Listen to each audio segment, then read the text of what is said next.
नमस्कार दोस्तों, आज का ये वीडियो बहुत ही ज़्यादा इम्पोर्टेंट होने के साथ-साथ बहुत ही ज़्यादा इंटरेस्टिंग भी है दोस्तों, क्योंकि आज के इस वीडियो में मैं आपको टोटल 23 चेकलिस्ट बताने वाला हूँ, किसी भी म्यूचुअल फंड को सेलेक्ट करने से पहले जिसको आपको एनालाइज़ और कंसीडर करना चाहिए। तो इस जो 23 चेकलिस्ट हमारा रहने वाला है दोस्तों, उसको मैं टोटल 4 पार्ट्स में डिवाइड करने वाला हूँ। तो पहले पार्ट में हम लोग देखेंगे की फैक्टर्स को, किन की फैक्टर्स को आपको कंसीडर करना चाहिए। दूसरा जो है दोस्तों, हम लोग फंड मैनेजर को एनालाइज करेंगे अच्छे से, उस फंड का जो फंड मैनेजर होगा उसको, ठीक है। तीसरे पार्ट में हम लोग पास्ट रिटर्न्स को समझेंगे, जैसे कि लमसम इन्वेस्टमेंट में कितना रिटर्न्स दिया है और एसआईपी में कितना दिया है, प्लस कंटिन्यूएशन ऑफ रिटर्न्स किस तरह से रहा है, तो ये पास्ट रिटर्न्स में हम लोग देखेंगे दोस्तों। चौथे पार्ट में हम लोग रिस्क को मेजर करेंगे, जो बहुत ही ज्यादा इंपॉर्टेंट है, तो वो भी हम लोगों को यहाँ पे देखने को मिलेगा दोस्तों।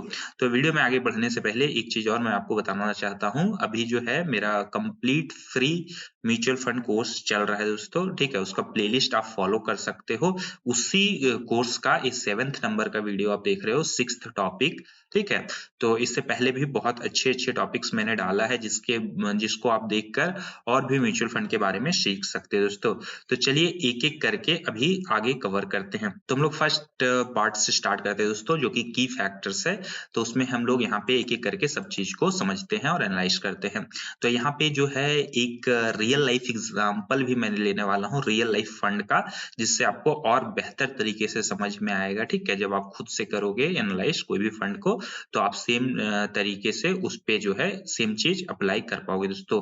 तो यहाँ पे जो फर्स्ट पॉइंट है हमारा, वो है फिलोसफी, यानी कि ऑब्जेक्टिव क्या है उस फंड का। मतलब जब आप पैसा उसमें इन्वेस्ट करोगे, तो उस पैसे के साथ फंड मैनेजर क्या करेगा, किस तरह के स्टॉक्स में इन्वेस्ट करेगा। तो सबसे पहले हम लोग इसको देख लेते हैं दोस्तों।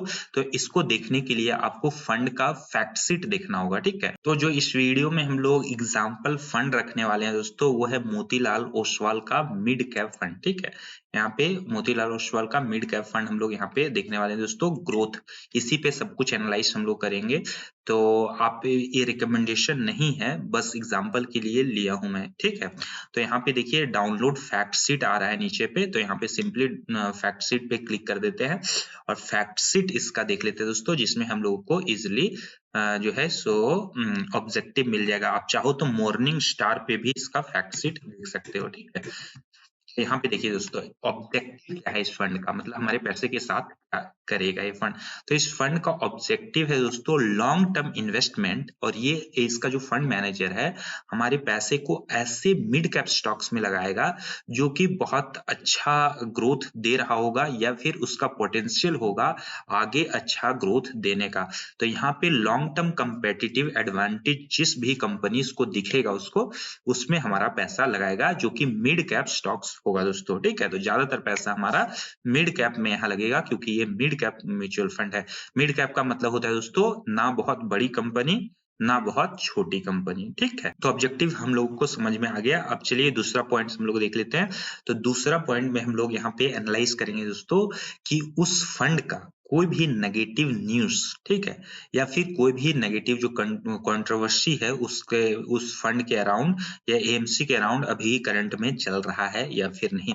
तो इसको देखने के लिए हम लोग सिंपली जो है सो गूगल सर्च मारेंगे दोस्तों। जो भी फंड का नाम होगा उसके आगे हम लोग स्कैम या अलग अलग जो है कंट्रोवर्सी, इस तरह का कीवर्ड्स डाल देंगे, ठीक है। तो हमारा फंड है मोतीलाल ओसवाल, यहाँ पे हम लोग डाल दिए Motilal Oswal mid cap fund scam, ठीक है।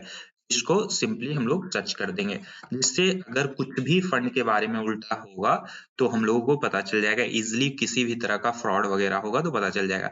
तो देखिए यहाँ पे कुछ भी इससे रिलेटेड नहीं आया, मतलब कि इस मामले में हमारा फंड का जो है सो ओके रिपोर्ट है। देखिए देखिए दोस्तों, यहाँ पे जो है कुछ भी उस तरह का स्कैम टाइप पे नहीं आ रहा है, या फिर कुछ अलग अलग भी कीवर्ड्स आप देख सकते हो, कंट्रोवर्सी ये सब डाल के देखोगे तो आप थोड़ा सा इसमें एनालाइज करोगे, पढ़ोगे तो आपको समझ में आ जाएगा। तो दूसरा चीज हमारा ये है दोस्तों। तीसरा चीज हम लोग ये देखेंगे कि पास्ट में कभी इस फंड के ऊपर जो रेगुलेटर है सेबी, यानी कि securities exchange board of India, उसने किसी तरह का एक्शन लिया है या फिर नहीं, इसके जो इस फंड के ऊपर, या फिर जो है इसके कंपनी यानी कि मोतीलाल ओसवाल के ऊपर। तो हम लोग सिंपली क्या करेंगे, सेबी एक्शन फन मोतीलाल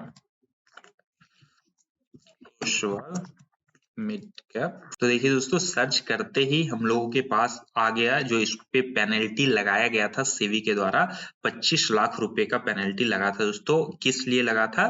तो misutilization of clients fund, मतलब सही से यूटिलाइज नहीं कर रहा था अपने क्लाइंट्स का, जो हम लोग इन्वेस्टमेंट करते हैं उसका, उस फंड को। इसके वजह से सेबी ने इस पे एक बार जो है 125 लाख रुपए का यहाँ पे फाइन पेनल्टी लगाया था दोस्तों। तो ये सब चीजें जब आपको पता चलेगी तो और अच्छे से आप डिसीजन ले पाओगे दोस्तों, ठीक है। अब जो हम लोग चीज आगे एनालाइज करेंगे उसमें हम लोग कैटेगरी एवरेज भी देखेंगे, ठीक है। अब उसमें हम लोग जो है सो कैटेगरी एवरेज भी देखेंगे कि हमारा फंड का कैसा है और जो है कैटेगरी एवरेज का कैसा है, ठीक है। तो अब हम लोग देख रहे हैं दोस्तों नंबर ऑफ स्टॉक्स। ये जो है सो आपको बताएगा कि आपका पैसा जो है सो कितना ज्यादा डाइवर्सिफाइड यहाँ पे होने वाला है, कितने ज्यादा स्टॉक्स में यहाँ पे लगने वाला है, ठीक है। तो हम लोग अपना फंड का भी नंबर ऑफ स्टॉक्स देखेंगे और जो कैटेगरी एवरेज का जो नंबर ऑफ, मतलब इसी कैटेगरी में अलग अलग जो म्यूचुअल फंड्स है उसमें कितना फंड्स है ये हम लोग देखेंगे दोस्तों। तो इसके लिए हम लोग इस्तेमाल करेंगे दोस्तों रूपी वेस्ट, ठीक है। तो हम लोग यहाँ पे मोटा मोटी 3 वेबसाइट यूज करने वाले हैं। यहाँ पे मॉर्निंग स्टार देखने वाले हैं, रूपी वेस्ट और एक मनी कंट्रोल या फिर एसेट प्लस को भी देख सकते हैं दोस्तों, ठीक है। अब फैक्ट शीट में भी आपको कुछ चीजें मिलेगी। तो यहाँ पे हम लोग सिंपली जो है सो रूपी वेस्ट सर्च कर लेते हैं, रूपी वेस्ट, ठीक है।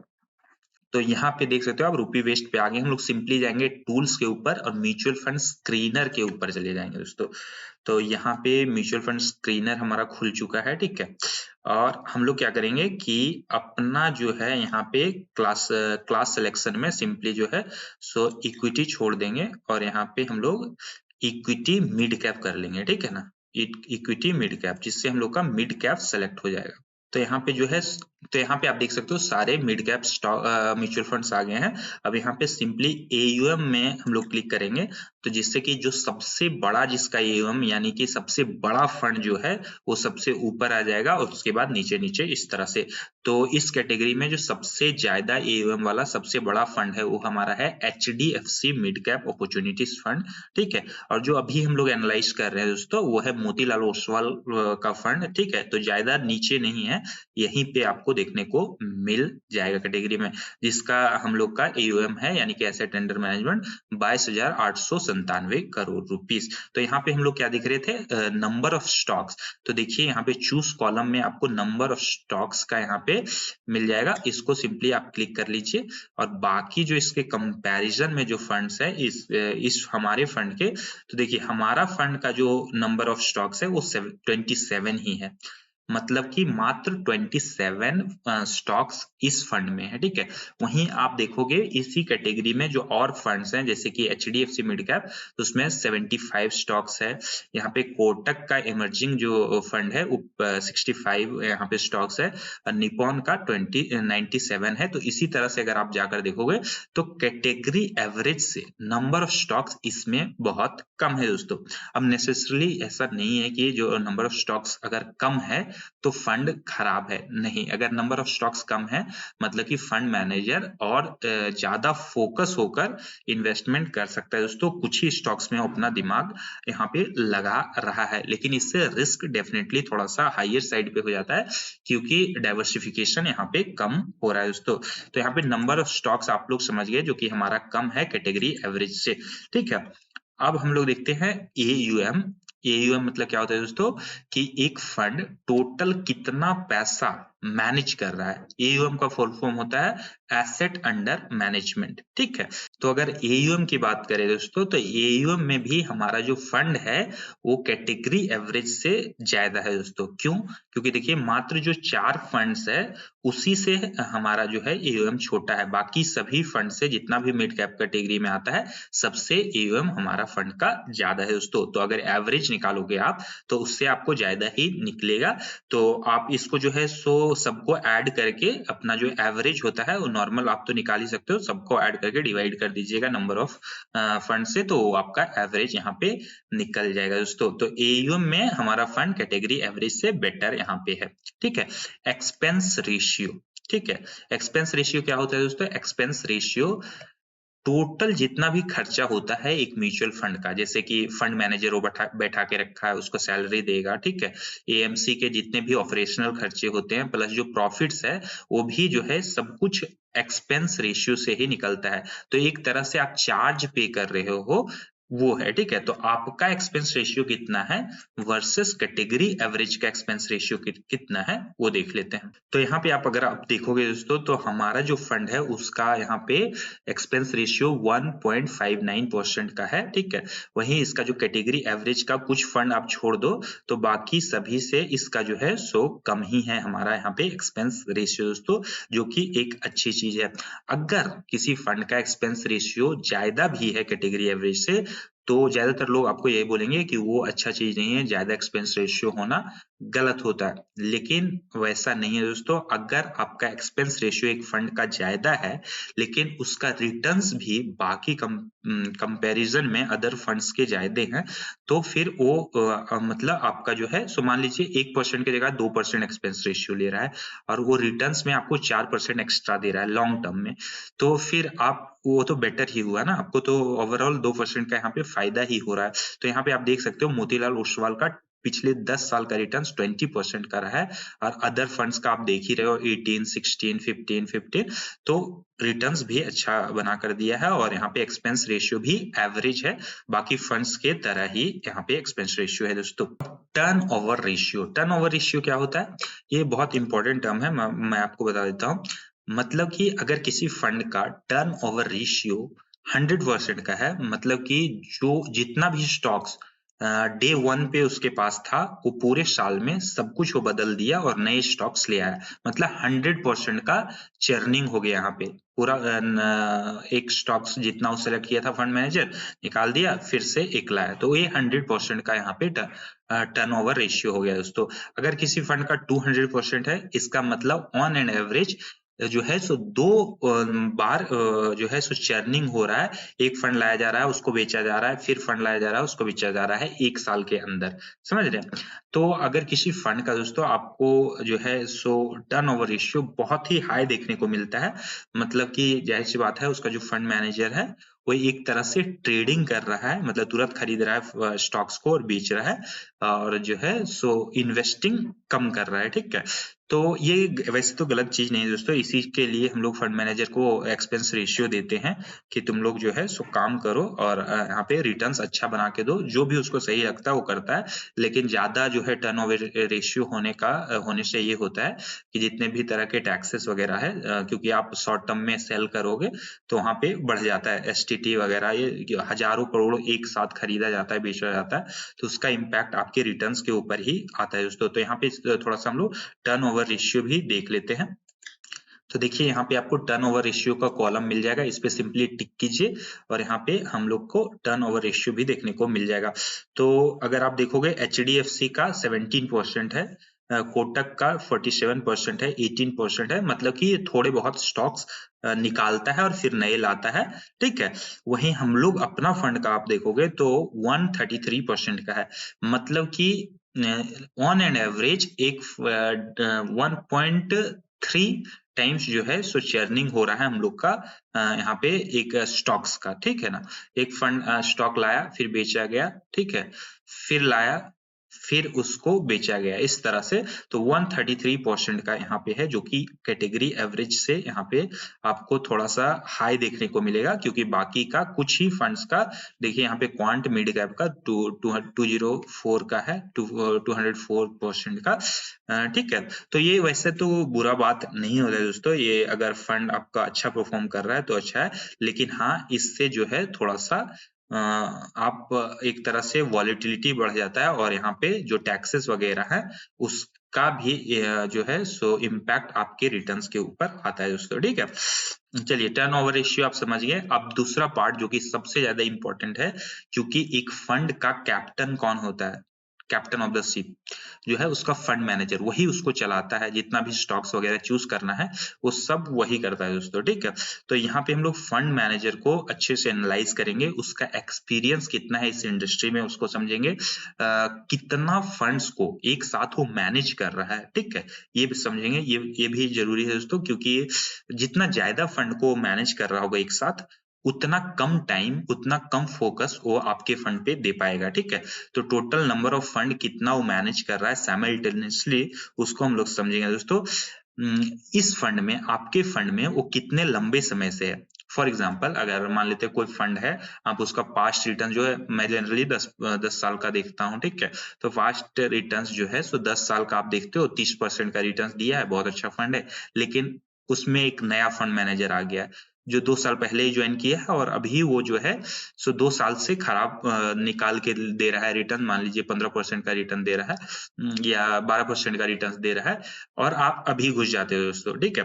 तो देखिए म्यूचुअल फंड में जो आप गलतियां करोगे वो आपको बहुत बाद में पता चलेगी, ठीक है, क्योंकि यहाँ पे आप वेट करते हो। बाद में आपको समझ में आएगा कि आप गलत समय में गलत फंड को चूज करके इन्वेस्ट कर दिए, ठीक है।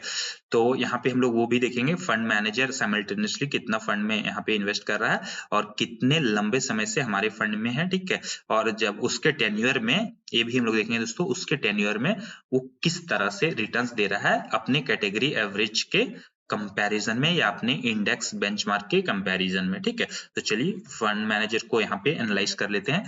इसके लिए हम लोग जाएंगे मॉर्निंग स्टार का, जो यहाँ पे हम लोग का मॉर्निंग स्टार का वेबसाइट है, इसमें एकदम फ्री वेबसाइट है दोस्तों, कोई भी चार्जेस आपको देने नहीं पड़ेंगे और बहुत अच्छा वेबसाइट है, ठीक है। तो मॉर्निंग स्टार हम लोग यहाँ पे सर्च कर लिए हैं, इसमें हम लोग चल जाते हैं, ठीक है।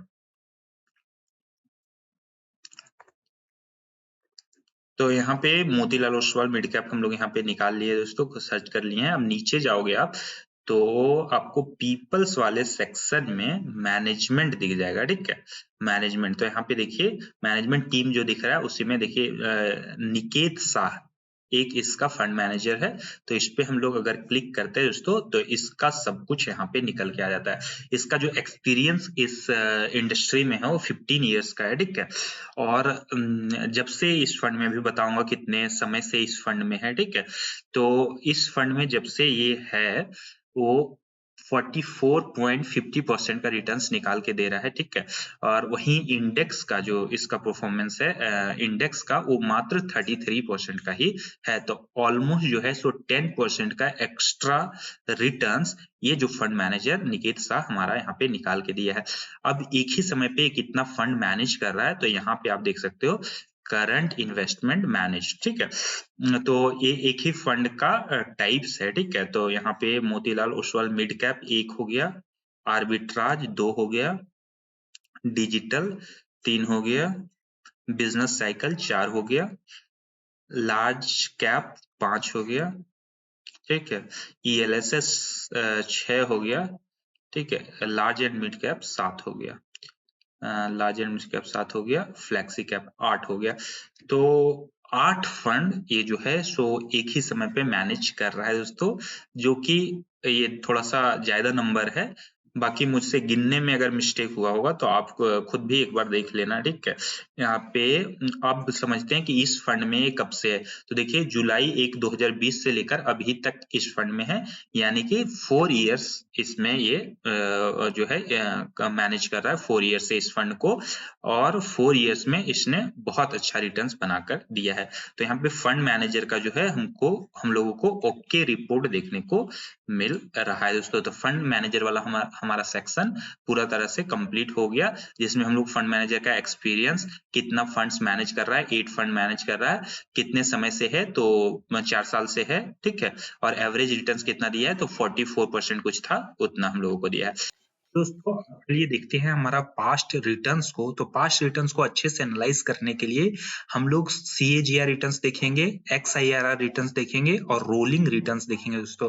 तो CAGR हमें लमसम रिटर्न्स बताता है दोस्तों, वहीं XIRR हमें जो है सो SIP रिटर्न्स बताता है, और रोलिंग रिटर्न्स आपको ये बताता है कि फंड कितना कंसिस्टेंट होके रिटर्न्स बनाया है, ठीक है, कितना रेगुलर अच्छा परफॉर्म किया है, ये आपको रोलिंग रिटर्न्स बता दे दोस्तों। इस पे मैंने डिटेल्ड वीडियो भी बनाया है इसी कोर्स में, तो उस वीडियो को आप देखना जरूर, आपको अच्छे से रिटर्न्स वाला सारा चीज समझ में आ जाएगा, ठीक है। तो यहाँ पे हम लोग जो है सो 10 साल का, पिछले 10 साल का रिटर्न्स यहाँ पे एनालाइज करने वाले हैं।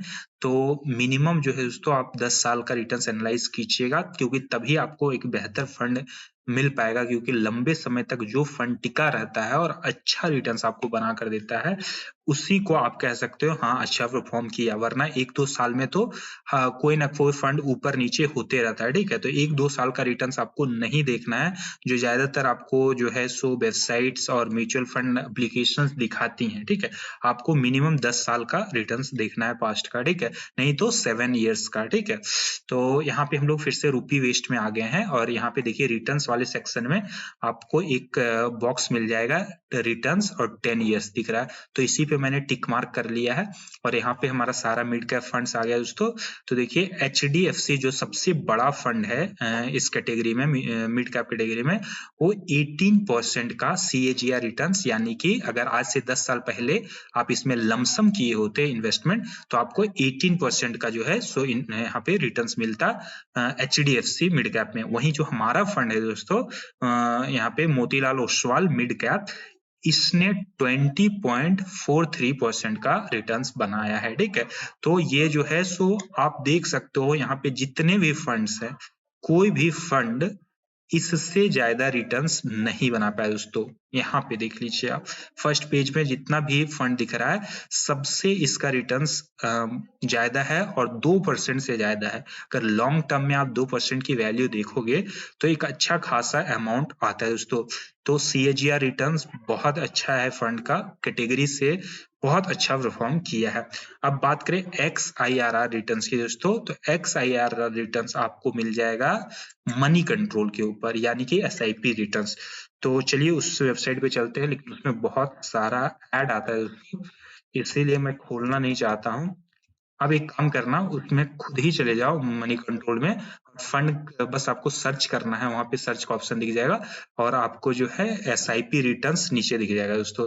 तो ये चीज मैं स्किप कर देता हूँ, SIP रिटर्न्स आप मनी कंट्रोल देख लीजिए, वेबसाइट है, इस पे आप देख पाओगे, ठीक है? अभी हम लोग रोलिंग रिटर्न्स, यानी कि ये ज्यादा इंपॉर्टेंट है, रोलिंग रिटर्न्स देखना कि कितना जो है सो कंसिस्टेंट होके रिटर्न निकाल के दिया है एक फंड। तो इसका हम लोग रोलिंग रिटर्न हम लोग देख लेते हैं दोस्तों। तो इसी पे रूपी वेस्ट पे रोलिंग रिटर्न्स का आपको टूल मिल जाएगा, टूल सेक्शन में, ठीक है? रोलिंग रिटर्न चल जाइए, यहाँ से ये सब फंड कट कर देते हैं, अपना फंड हम लोग यहाँ पे चूज कर लेते हैं, ठीक है? मोतीलाल ओसवाल मिड कैप मोती, तो देखिए हमारा मोतीलाल ओसवाल मिड कैप आ गया और यहाँ से हम लोग इसका बेंचमार्क उठा लेंगे, ठीक है? तो बेंचमार्क अगर आपको नहीं पता रहेगा बेंचमार्क क्या है, तो आप सिंपली जो है सो फंड का फैक्ट शीट में चले जाना, जो शुरुआत में ही वीडियो में बताया था फैक्ट शीट का कैसा रहता है। फैक्ट शीट में आपको ऑब्जेक्टिव और उसका जो है बेंचमार्क भी लिखा हुआ रहेगा, या तो फिर आप सिंपली क्या कर लीजिएगा, गूगल सर्च भी कर लीजिएगा, आपको बेंचमार्क मिल जाएगा दोस्तों। तो यहाँ पे देखिए इसका बेंचमार्क हम लोग BSE 150 मिड कैप TRI, ये है इसका बेंचमार्क दोस्तों। तो इसको हम लोग यहाँ पे सेलेक्ट कर लिए हैं। अब देखिए, अब यहाँ पे ये बता रहा है रोलिंग रिटर्न में हम लोग लास्ट का 3 इयर्स का यहाँ पे रोलिंग रिटर्न देख लेते हैं, क्योंकि 5 इयर्स 10 इयर्स अवेलेबल नहीं है। तो अगर लास्ट 3 इयर्स का देखोगे दोस्तों, तो इधर का अगर आप छोड़ दो तो यहाँ से मतलब कि 29 मार्च 2023 से ये लगातार अपने जो बेंचमार्क है उससे अच्छा परफॉर्म किया है, मतलब कंसिस्टेंट होके परफॉर्म किया है। उससे पहले भी ये कभी अप कभी डाउन रहा है, मतलब एकदम बेंचमार्क के साथ साथ ही कंसिस्टेंट होके रिटर्न्स दिया है दोस्तों।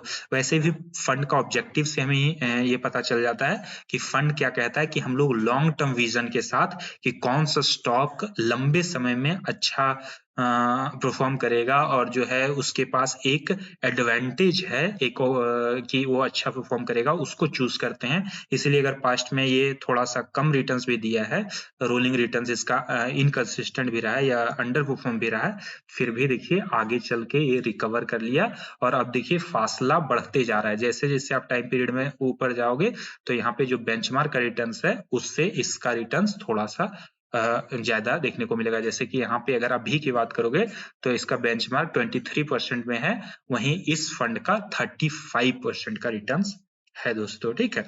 तो यहाँ से रोलिंग रिटर्न, यहाँ पे कैगर और XIRR तीनों तरह का जो रिटर्न्स है वो आपको अच्छे से समझा दिया। SIP रिटर्न्स में बता दिया, आपको मनी कंट्रोल पे मिल जाएगा दोस्तों। अब हम लोग इम्पोर्टेंट, सबसे इम्पोर्टेंट चीज जो कि ज्यादातर इन्वेस्टर इग्नोर कर देते हैं, वो है रिस्क को मेजर करना। तो हम लोग रिस्क मेजरमेंट देखेंगे दोस्तों अच्छे से। तो इसमें 9 पॉइंट्स है, एक एक करके बहुत सिंपल और बहुत फास्ट मैं आपको बता देता हूँ। वैसे रिस्क के ऊपर 2 वीडियो है, कंप्लीट वीडियो, ठीक है।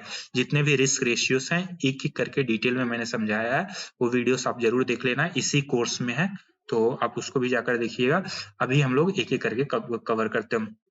तो सबसे पहले हम लोग देखेंगे सार्पे रेशियो। दोस्तों सार्पे रेशियो आपको ये बताता है कि रिस्क फ्री रेट के अलावा जो भी आप रिस्क उठा रहे हो, 1 यूनिट के रिस्क के बदले आपको कितना यूनिट रिटर्न्स मिल रहा है, ये आपको बताता है सार्पे रेशियो। तो आप यहाँ पे मोतीलाल ओसवाल मिड कैप जो है दोस्तों, उसका अगर सार्पे रेशियो देखोगे तो 2.23 का है, ठीक है।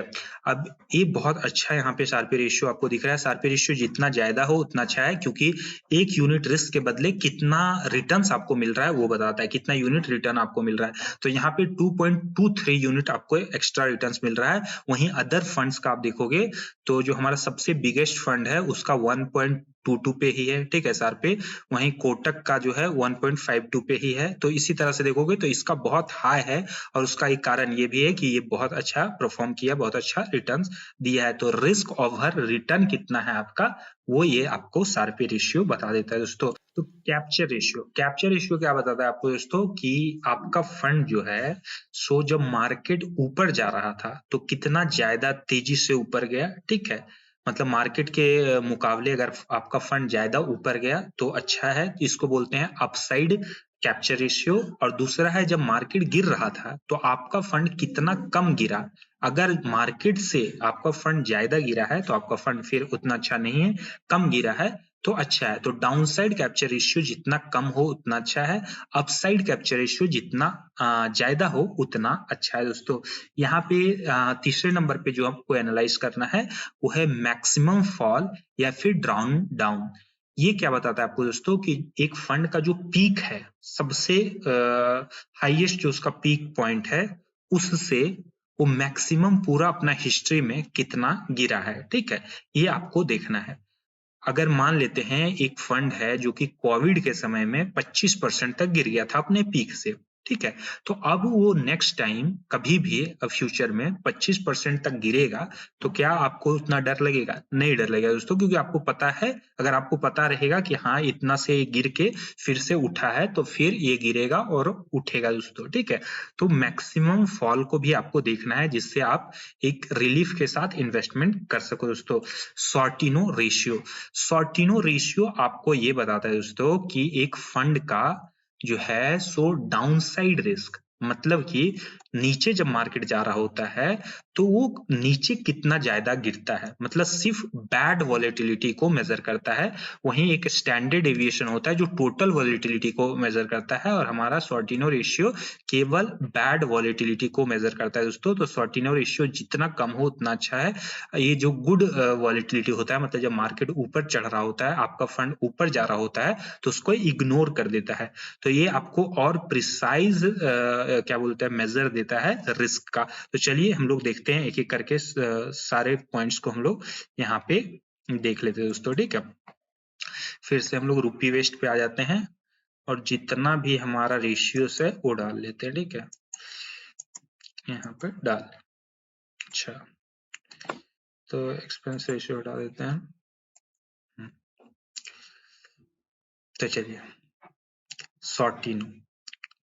सॉर्टिनो क्या बताया मैंने, सॉर्टिनो जो है सो केवल डाउनसाइड रिस्क को कवर करता है दोस्तों। तो जितना कम हो सॉर्टिनो उतना अच्छा है, ठीक है। तो हमारा जो मोतीलाल ओसवाल का मिड कैप फंड है, इसका सॉर्टिनो 3.79 है, जो कि ज्यादा है दोस्तों, ठीक है। इधर आप इसका कैटेगरी में देखिएगा तो ये सबसे ज्यादा है। तो कंपैरेटिवली क्या हुआ, ये फंड जब मार्केट गिर रहा होगा तो आपका जो फंड है वो और तेजी से गिरेगा, मतलब इसका डाउनसाइड वॉलेटिलिटी, जो बैड वॉलेटिलिटी कहा जाता है, वो ज्यादा है दोस्तों। कंपैरेटिवली थोड़ा रिस्कियर फंड है ये, ठीक है ना। अब देखिए यहाँ पे स्टैंडर्ड डेविएशन। स्टैंडर्ड डेविएशन एक फंड का टोटल वॉलिटिलिटी बताता है दोस्तों, मतलब कि एक फंड जिस भी पॉइंट पे आप उसमें एंटर करते हो उससे वो कितना ऊपर और कितना नीचे जा सकता है। फॉर एग्जांपल अगर एग्जांपल क्या लेते हैं, डायरेक्टली हम लोग अपना ही देख लेते हैं। तो यहाँ पे देखिए हमारा फंड का 17 का है, 17% का हमारा स्टैंडर्ड डेविएशन है। मतलब कि जिस पॉइंट में आप एंटर करोगे उससे 17% ऊपर या फिर 17% नीचे वो फंड जा सकता है दोस्तों। तो यहाँ पे जितना कम हो स्टैंडर्ड डेविएशन उतना कम वॉलिटाइल होता है फंड और उतना कम रिस्की होता है। तो हमारा 17 है, वहीं अगर इस कैटेगरी में देखोगे तो और भी जो है फंड्स है उसके 17, 16 इस तरह से है। तो एक तरह से देखोगे तो एवरेज में ही है, बहुत ज्यादा नहीं है, ठीक है, एवरेज में ही है। 19 भी यहाँ पे आपको देखने को मिलेगा, 14 देखने को मिल रहा है। तो थोड़ा सा रिस्क में हमारा फंड जो है सो ज्यादा है, क्योंकि रिटर्न्स भी इसका ज्यादा है। रिटर्न्स कैसे, अब हम लोग देखेंगे। यहाँ पे देखिए अल्फा, अल्फा आपको ये बताता है कि रिस्क एडजस्ट करने के बाद जो एक्स्ट्रा रिटर्न्स है वो कितना है, ठीक है। रिस्क को एडजस्ट करने के बाद जो एक्स्ट्रा रिटर्न्स आपका बन रहा है वो कितना बन रहा है। तो इस चीज में जो है सो एक्स्ट्रा रिटर्न्स बनाने के मामले में हमारा जो यहाँ पे मोतीलाल ओसवाल है इसका कोई जवाब नहीं दोस्तों। 33.87 का यहाँ पे अल्फा इसका है। आप देख लो किसी का नहीं, यहाँ पे HDFC मिड कैप का 15, फिर यहाँ पे कोटक का 20, 13, 17, हाँ, हमारे फंड का यहाँ पे 33 का है दोस्तों अल्फा, जो कि आपको ये दिखाता है कि बहुत ज्यादा आपका एक्सेस रिटर्न बना है, जो कि रिस्क के अलावा रिस्क एडजस्टेड रिटर्न से जो है सो 33.87 का है। अल्फा क्या होता है, कैसे कैलकुलेट होता है, ये सब मैंने रिस्क वाले वीडियो में बताया है आपको। तो अल्फा जितना ज्यादा हो उतना अच्छा है दोस्तों। एक चीज और है जो है बीटा। बीटा आपको एक फंड का जो उसका क्या बोलते हैं बेंचमार्क होता है उसके कंपैरिजन में उसका रिस्क बताता है। अगर बीटा ज्यादा है किसी फंड का, इसका मतलब वो अपने बेंचमार्क से ज्यादा वॉलेटाइल है, ठीक है, ज्यादा रिस्की है।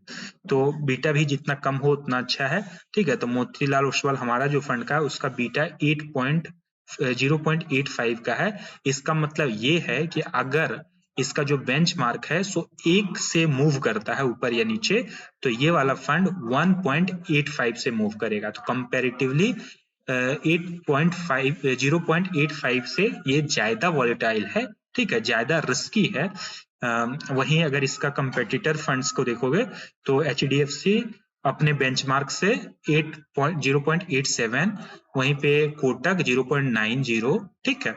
तो एवरेज है हमारा भी, बेंचमार्क के मुकाबले ज्यादा रिस्की नहीं है दोस्तों। तो यहाँ पे रिस्क कंपैरिजन भी हो गया। अभी एक बार थोड़ा सा नजर डाल लेते हैं ऊपर से नीचे तक, ठीक है।